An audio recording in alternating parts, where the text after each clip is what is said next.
ഹജ്ജിന് പോകാൻ സാധിക്കാത്തവർ വിഷമിക്കണ്ട. സാധുക്കളായ ആളുകൾ ഉണ്ടാകും, പണമില്ലാത്ത സാധുക്കളായ ആളുകൾ. നബിയുനാ റസൂലുള്ളാഹി സ്വല്ലല്ലാഹു അലൈഹി വസല്ലം അവർക്കൊക്കെ വേണ്ടി ശ്രേഷ്ഠമായ അമല് പറഞ്ഞു തരുകയാണ്.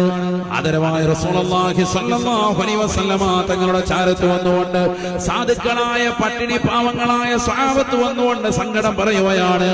നബിയേ, പണക്കാരായ ആളുകൾ, ധനാഢ്യരായ ആളുകൾ അവരുടെ സമ്പത്ത് കൊണ്ട് ഞങ്ങൾക്ക് കിട്ടാത്ത പല നേട്ടങ്ങളും അവർ ചെയ്തു പോയി. ഞങ്ങൾ നിസ്കരിക്കുന്നത് പോലെ അവർ നമസ്കരിക്കുന്നുണ്ട്. ശ്രേഷ്ഠമാക്കപ്പെട്ടതാകുന്ന സുന്നത്താക്കപ്പെട്ട ദിവസങ്ങളിലുള്ള നോമ്പുകളൊക്കെ തന്നെയും അവരും അനുഷ്ഠിക്കുന്നുണ്ട് നബിയേ. എന്നാൽ വലഹും ഫളലും ബിൽ അംവാൽ, അവർക്ക് സമ്പത്ത് കൊണ്ട് ഒരൽപ്പം കൂടുതൽ ശ്രേഷ്ഠതയുണ്ട്. സമ്പത്ത് കൊണ്ട് ചില കാര്യങ്ങൾ നേടിയെടുത്തു പോയി. ഏതാണത്?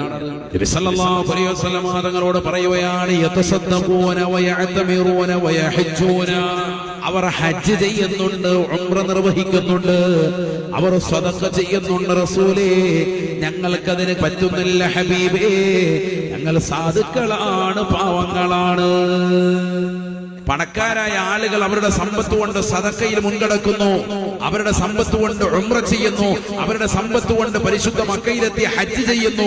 ഞങ്ങൾക്കത് പറ്റുന്നില്ലല്ലോ. ആ അമല് ചെയ്യാൻ, ആ കൂലി കരഗതമാക്കാൻ എന്ത് ചെയ്യണമെന്ന് നബിതങ്ങളോട് ആശങ്ക പ്രകടിപ്പിച്ചപ്പോൾ നബിതങ്ങൾ കൊടുത്തത് 5 വഖത്ത് ഫർദ് നമസ്കാരത്തിന് ശേഷം നിങ്ങൾ സുബ്ഹാനല്ലാഹ്, അൽഹംദുലില്ലാഹ്, അല്ലാഹു അക്ബർ 33 പ്രാവശ്യം ചൊല്ലിയാൽ അവർ ചെയ്യുന്നതിനേക്കാൾ നിങ്ങൾ മുൻകടക്കും. ഇൻ അഖദതും അദ്റക്തും മൻ സബഖകും. നബിതങ്ങൾ പറഞ്ഞു.